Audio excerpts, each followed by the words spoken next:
Welcome back. Now in this video we are going to take a look at the customer support section, and in particular we're going to work with a very popular application called OS Ticket.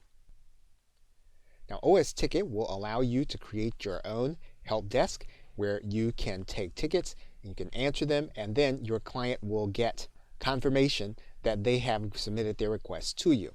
So to get started, we are going to click Install a new copy. Once we do that, we're going to choose a directory. And then we're going to fill in all of the other pertinent information. And once we've completed this process, we're then going to click Submit. We're then going to verify all of the information, and then we'll click Proceed. OS Ticket will be starting the installation process through Fantastico. You'll then have a URL that you'll want to bookmark. And once you've done that, then you're going to log in with your credentials.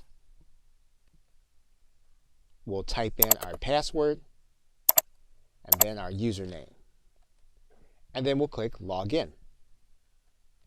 You will then have your admin panel open, and then you'll have OS Ticket installed.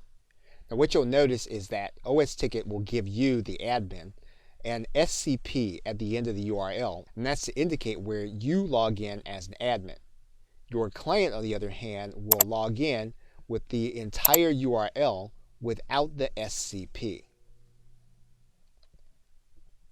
Now to get your site fully set up, OS Ticket does have a home page. There is an active community forum, and then there is also a documentation wiki. If you have any trouble, you can actually use OS Ticket support, where you'll see at this URL. But to get started, you'll need to do two things. First, you'll need to go through the admin panel, and you'll need to make sure that your settings, the management, emails, and agents are all set up. And then you'll also want to complete your profile. Once you've done those two things, you'll be ready then to use OS Ticket as your help desk to give to your clients. Okay, so with that, thanks, and I will see you in another video.